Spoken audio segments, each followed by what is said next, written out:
सुखपुर गांव में बारिश का मौसम शुरू हो चुका था। सूरज नाम का एक ईमानदार लकड़हारा अपनी पत्नी गंगा के साथ एक पुराने कच्चे घर में रहता था। घर की छत से पानी टपकता था और दीवारें कमजोर थीं। गंगा, सुन, आज बारिश तेज हो सकती है, लेकिन मुझे जंगल जाना ही पड़ेगा।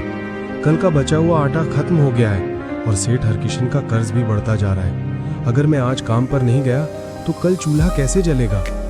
आप हमेशा कर्ज और चूल्हे की ही बात करते हो। मैं जानती हूँ कि हमारी हालत ठीक नहीं है, लेकिन इतनी बारिश में जंगल जाना खतरनाक हो सकता है। रास्ते में कीचड़ है, पेड़ गीले हैं, कुल्हाड़ी फिसल सकती है। मुझे आपकी चिंता होती है। क्या आज एक दिन आराम नहीं कर सकते? गंगा, आराम करने से पेट नहीं भरता। मैंने सोचा है कि रोज थोड़ी थोड़ी सूखी लकड़ियां जमा करूं तो बारिश के बाद अच्छे दाम मिल सकते हैं। अभी बाजार में सूखी लकड़ी कम है। अगर मैं सूखी लकड़ी का बंडल बनाकर बेचूं तो हमें ज्यादा पैसे मिलेंगे और पैसा आएगा तभी तो सेठ जी का कर्ज चुकाएंगे। लेकिन जी, कर्ज चुकाने के लिए जान जोखिम में डालना ठीक नहीं।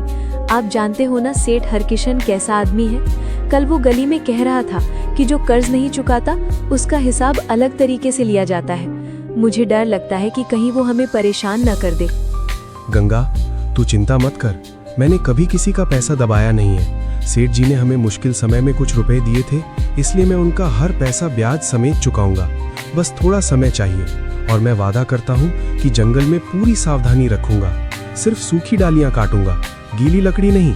ऐसा काम जिसमें ज्यादा खतरा हो वो नहीं करूंगा। आपकी बात मान लेती हूँ, लेकिन शाम से पहले घर लौट आना। मैं आपका इंतजार करूंगी। घर का ध्यान मैं रख लूंगी। छत से पानी टपक रहा है, इसलिए नीचे बर्तन रख दूंगी। बस आप अपना ख्याल रखना। सूरज ने कुल्हाड़ी उठाई और घर से निकल गया। रास्ते में कीचड़ था और हल्की बारिश हो रही थी। कुछ दूर चलने पर उसे उसका पड़ोसी और दोस्त केशव मिला।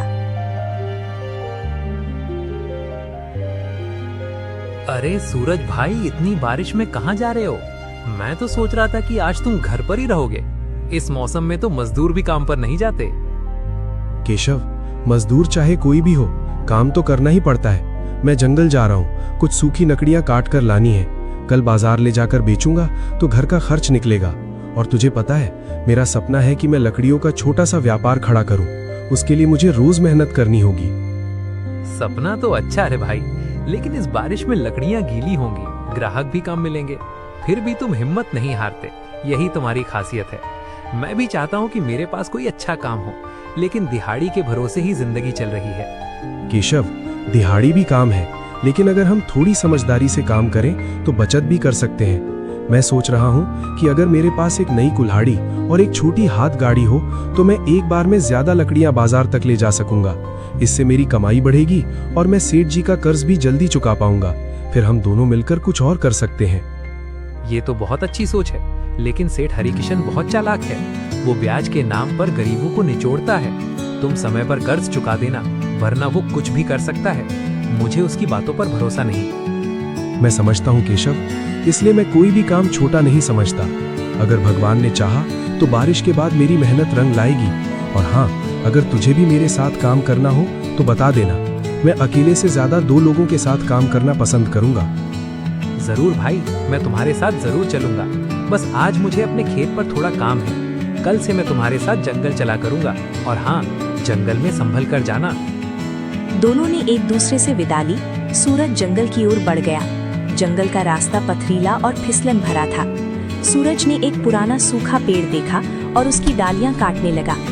वो सिर्फ सूखी डालियां ही काटता था ताकि लकड़ी जलाने में अच्छी लगे।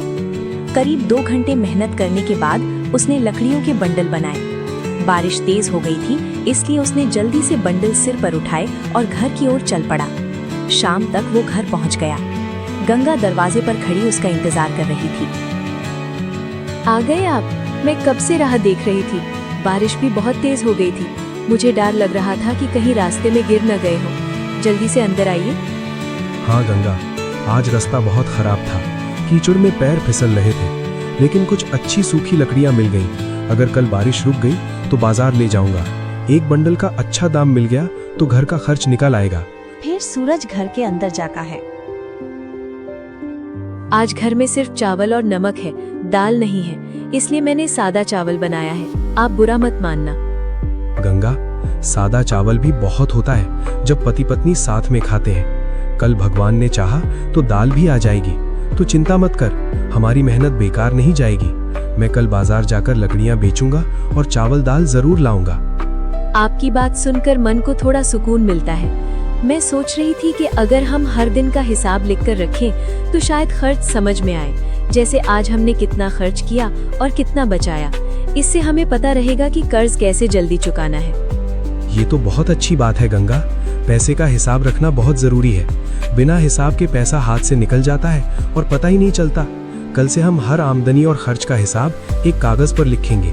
इससे हमें बचत करने में भी आसानी होगी, और जब बचत होगी तो सेठ जी का कर्ज भी जल्दी चुकेगा। मैंने सोचा है कि घर के लिए जो जरूरी सामान है उसी पर खर्च करूंगी, बाकी पैसा अलग रखूंगी।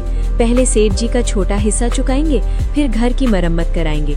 आपको पता है, छत से पानी टपकता है तो मुझे रात में नींद नहीं आती। अगर छत ठीक हो गई तो मैं चैन से सो पाऊंगी। तू बहुत समझदार है गंगा। भगवान ने मुझे तेरे रूप में बहुत बड़ा सहारा दिया है। मैं वादा करता हूँ कि जल्दी ही हमारी छत ठीक होगी और तुझे चैन की नींद आएगी। अब चल खाना खा लेते हैं, फिर आराम करते हैं। कल मुझे बाजार भी जाना है। दोनों ने साथ बैठकर खाना खाया। रात गहराने लगी थी और बाहर बारिश की आवाज आ रही थी। सूरज चारपाई पर लेटा था, लेकिन उसे नींद नहीं आ रही थी। वो सोच रहा था कि कैसे अपनी लकड़ियों का छोटा सा व्यापार बढ़ाए। अगली सुबह बारिश कुछ कम हुई थी। सूरज ने लकड़ियों को घर के अंदर सूखी जगह पर रखा और बाजार जाने की तैयारी करने लगा। गंगा, आज मैं बाजार जाऊंगा। अगर लकड़ियां अच्छे दाम पर बिकी तो चावल और दाल जरूर लाऊंगा। तू घर का ध्यान रखना। छत से पानी टपक रहा हो तो बर्तन सही जगह रख देना। आप चिंता मत कीजिए, मैं घर संभाल लूंगी। बस आप जल्दी लौट आना। बाजार में ग्राहक कम होंगे क्योंकि बारिश के कारण लोग घरों से कम निकलते हैं, लेकिन मुझे भरोसा है कि आपकी लकड़ी अच्छी है, इसलिए कोई ना कोई खरीदेगा जरूर। बिल्कुल, मेरी लकड़ियां सूखी हैं और जलाने में अच्छी हैं। जिसे जरूरत होगी वो खरीदेगा ही, और मैं किसी को गीली लकड़ी नहीं बेचूंगा। ईमानदारी से कमाई करूंगा तो ग्राहक भी बार बार आएगा। यही तो व्यापार की असली बात है। सूरज लकड़ियों का गट्ठर लेकर बाजार पहुंचा।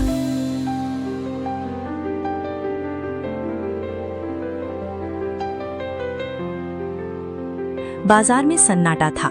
कुछ ही दुकानें खुली थीं। सूरज ने एक सूखी जगह पर लकड़ियां रखी और ग्राहक का इंतजार करने लगा। कुछ देर बाद एक अधेड़ उम्र का आदमी उसके पास आया। उसके कपड़े अच्छे थे और वो संपन्न घर का लग रहा था। वो सूरज की लकड़ियों को ध्यान से देखने लगा। भैया, ये लकड़ी कितने की है? देखने में तो अच्छी लग रही है। सेठ जी, एक बंडल 50 रुपए का है। ये बिल्कुल सूखी लकड़ी है। जलाने पर धुआं कम होगा और आंच अच्छी देगी। मैंने खुद इन लकड़ियों को चुना है। बारिश के मौसम में सूखी लकड़ी मिलना मुश्किल है, इसलिए थोड़ा दाम ज्यादा है, लेकिन आपको पूरा फायदा मिलेगा। 50 रुपए तो ज्यादा नहीं है। बाजार में लोग 40 में भी दे रहे हैं। मैंने सुना है कि कुछ लोग गीली लकड़ी को सूखी बताकर बेचते हैं। तुम्हारी लकड़ी देखकर लगता है कि सच में सूखी है, लेकिन दाम कुछ कम करो तो मैं खरीद सकता हूँ। सेठ जी, मैं आपसे झूठ नहीं बोलूंगा। हो सकता है कोई 40 में दे रहा हो, लेकिन मेरी लकड़ी पूरी तरह सूखी है। मैंने बारिश में भीगने से बचाकर रखी है। अगर आपको लगता है कि दाम ज्यादा है तो आप कहीं और देख सकते हैं। मैं किसी को धोखा नहीं देना चाहता। मेरे लिए ग्राहक का भरोसा सबसे बड़ी कमाई है। तुम्हारी बात सच लगती है। मैं रघुवीर प्रसाद हूँ। मेरी लकड़ी की एक छोटी सी दुकान है। मुझे हर हफ्ते अच्छी सूखी लकड़ी की जरूरत होती है। अगर तुम मुझे नियमित माल दे सको तो मैं तुम्हारे साथ काम कर सकता हूँ। और हाँ, मैं उचित दाम दूंगा, क्योंकि अच्छे माल की कीमत होती है। सेठ जी, मैं तो बस एक गरीब लकड़हारा हूँ। मैं रोज जंगल से लकड़ियाँ काट कर लाता हूँ। अगर आप मुझे मौका देंगे तो मैं पूरी ईमानदारी से काम करूंगा। मैं कभी गीली लकड़ी नहीं दूंगा और समय पर माल पहुंचाने की पूरी कोशिश करूंगा। बस आप मुझ पर भरोसा कीजिए। यही तो मुझे चाहिए। आजकल लोग जल्दी पैसा कमाने के लिए गीली लकड़ी बेच देते हैं। इससे ग्राहक परेशान होते हैं और दुकान का नाम खराब होता है। मैं चाहता हूँ कि मेरी दुकान का नाम खराब ना हो, इसलिए मैं सिर्फ भरोसेमंद आदमी से ही माल लूंगा। तुम्हारा नाम क्या है? मेरा नाम सूरज है सेठ जी। मैं सुखपुर गांव का रहने वाला हूँ। मेरी पत्नी गंगा और मैं एक छोटे से कच्चे घर में रहते हैं। मेरे ऊपर सेठ हरकिशन का कुछ कर्ज भी है। मैं मेहनत करके वो कर्ज चुकाना चाहता हूँ। आपका साथ मिला तो मेरी बहुत मदद होगी। सूरज, मैं तुम्हें हर हफ्ते 20 बंडल सूखी लकड़ी का ऑर्डर दूंगा। हर बंडल का दाम 50 रुपए तय रहेगा। अगर लकड़ी सच में अच्छी निकली तो मैं तुम्हें थोड़ा बोनस भी दूंगा, लेकिन एक शर्त है, तुम्हें समय पर माल पहुंचाना होगा। अगर देर हुई तो मेरा नुकसान होगा। सेठ जी, मैं वादा करता हूँ, चाहे कितनी भी बारिश हो, मैं समय पर लकड़ी पहुँचाऊंगा। मैं अपना पूरा ध्यान इसी काम में लगाऊंगा और हिसाब किताब भी पूरा रखूंगा। आपका भरोसा मैं कभी नहीं तोड़ूंगा। रघुवीर प्रसाद ने सूरज की आंखों में ईमानदारी देखी। उसने सूरज को कुछ पैसे एडवांस में दिए और अपनी दुकान का पता बताया। फिर उसने बाजार से चावल, दाल, नमक और थोड़ा तेल खरीदा। कुछ पैसे उसने सेठ हरकिशन का कर्ज चुकाने के लिए अलग रख लिए।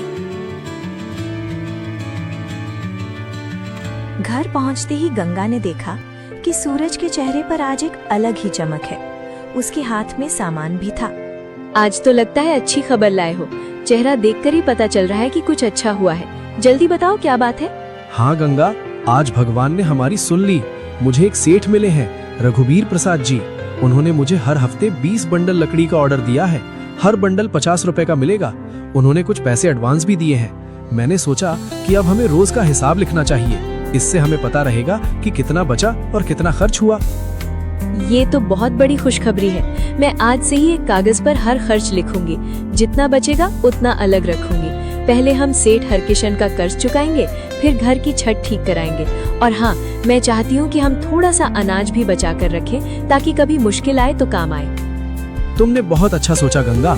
अगर हम बचत करेंगे तो आने वाले दिनों में हमें दूसरों से उधार नहीं लेना पड़ेगा। मैं भी अपनी कमाई का हिसाब रखूंगा। और हाँ, केशव को भी साथ लूंगा तो उसका भी भला होगा।